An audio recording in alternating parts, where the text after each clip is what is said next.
안녕하세요, 하피TV입니다. 애플이 6월 6일 열린 WWDC를 통해 MR 헤드셋 비전 프로를 선보였습니다. 하피TV에서 애플의 비전 프로 분석해봅니다. 애플의 비전 프로 다른 유튜브 채널에서 이미 많이 다뤘죠. 하피TV에서는 비전 프로의 홈셔터 성능만 이야기하려고 합니다. 기존에 출시된 제품이 주로 VR 헤드셋, 시야를 차단해서 헤드셋을 통해 입체감을 경험하게 했다면 애플은 MR, Mixed Reality, 혼합 현실 헤드셋을 표방하고 있습니다. 대형 디스플레이, 맥북 그리고 스피커를 한데 몰아넣은 형태입니다. 영상을 감상하는 데 있어서도 최대 30m, 인치로 환산하면 1350인치에 이릅니다. 가로 길이만 따졌을 때 CGV 용산 IMAX보다 조금 작습니다. 헤드셋 안에서 영화를 보면 이 사이즈의 화면을 만들어낸다는 겁니다. 그리고 해상도는 총 2300만 화소, 왼쪽 오른쪽 각각 1150만 화소인데 4K 픽셀보다 높은 수치입니다. 기존 VR 헤드셋은 저해상도인 경우가 많고, 얼마 전 나온 소니 VR2가 2000x2040, 즉 408만 화소로 애플 비전 프로는 이에 2배가 넘는 해상도를 자랑합니다. 애플은 패널이 무척 비싸지만 사용자가 비전 프로를 통해 4K 영화를 해상도 손실 없이 감상할 수 있도록 만들고 싶었던 겁니다. 게다가 여기에 돌비 비전 HDR도 지원할 테고요. 그리고 애플의 화질 튜닝이 더해져 역대 최고의 포터블 영화 감상 기기가 될 가능성이 높습니다. 이뿐인가요? 돌비 애트모스까지 에어팟으로 즐길 수 있죠. 그간 선보인 VR, MR 헤드셋과 달리 가장 뛰어난 화질과 음질을 기대할 수 있다는 점에서 저는 애플 비전 프로가 기대됩니다. 자, 이제 비전 프로에 쓰인 디스플레이 패널에 대해 이야기해 보겠습니다.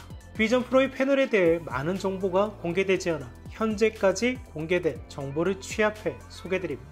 비전 프로에는 두 개의 OLED 패널이 쓰이는데요. 내부는 소니의 올레도스가 쓰이고 외부는 LG 올레드 디스플레이가 쓰입니다. 외부에 무슨 디스플레이 하실 수 있죠.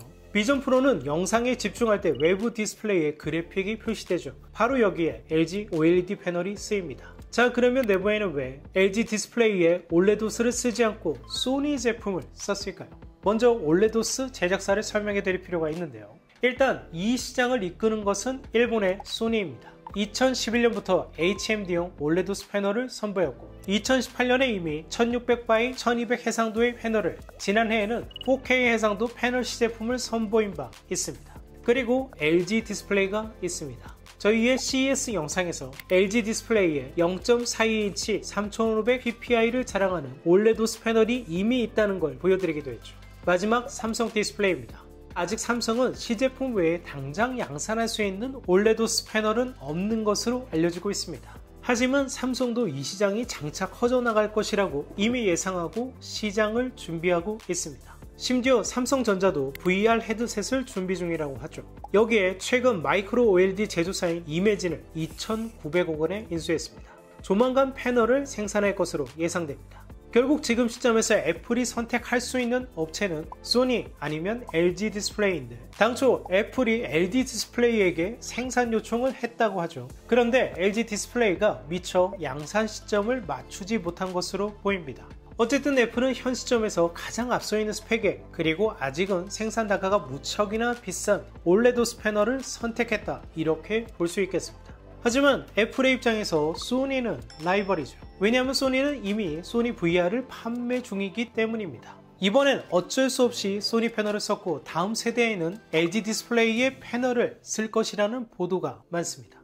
그리고 올레도스에 대해 몇 가지 더 말씀드리겠습니다. 우선 올레도스의 의미는 OLED on Silicon, 실리콘 웨이퍼 위에 OLED 디스플레이를 집적한다는 의미입니다. TV처럼 글래스 위에 집적하는 것은 OLED, OLED on Glass라 부르는데, 생산 비용은 글래스 쪽이 좀 더 저렴하지만 고해상도 제작에 실리콘 방식이 유리하기 때문에 현재는 작은 사이즈의 해상도를 우겨 넣어야 하는 올레도스가 주류를 이루고 있습니다. 그리고 올레도스에도 TV와 마찬가지로 RGB OLED와 WOLED 생산 방식이 있는데요. 현재의 주류는 WOLED입니다.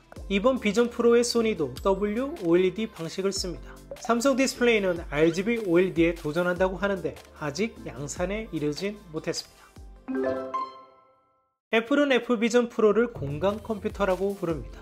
이동하면서 쓸 수 있는 컴퓨터를 목표로 해서 실제 맥북에 들어간 M2 프로세서를 그대로 썼습니다. 또 4K 영상을 제대로 보여주기 위해 현재 가장 비싼 올레도스 패널을 썼습니다. 소니가 2018년도에 출시한 1600x1200 올레도스 패널 출고 가격이 50만원이 넘었습니다. 시간이 많이 지났지만 이번엔 해상도가 4K를 훌쩍 넘죠. 이 패널 가격만 해도 만만치 않겠다는 생각이 듭니다. 키노트 보면서 들어간 부품만 따져도 최소 1999불은 되겠다 싶었는데 3499불은 선 넘은 것 맞죠? 가격은 제 예상보다도 많이 비쌉니다. 국내 출시가격은 아마도 400만원 후반대가 되겠죠. 다만 비전 프로가 타고난 화질과 음질을 선사해 포터블 홈셔터 기기로 합격점을 줄 수 있는 퀄러티만 보여준다. 400만원 후반이라는 가격이 아깝지 않을 수도 있을 것 같습니다. 홈셔터 애호가에게 비전 프로는 최고의 OTT 재생기가 될 수 있을 겁니다. 비행기에서든 고속버스에서든 이동하면서 그 시간을 최고의 퀄리티로 즐길 수 있는 기기라는 거잖아요. 성능만 우수하다면 가격이 아깝지 않은 기기, 잘하면 포터블 홈셔터의 역사를 만들어낼 기기가 되지 않을까 기대합니다. 발매는 내년 초라니 많이 남았죠. 추가되는 정보가 있다면 영상으로 제작해보겠습니다. 오늘의 영상이 여러분이 비전 프로를 이해하는 데 도움이 되셨기를 바랍니다. 지금까지 하피TV였습니다. 감사합니다.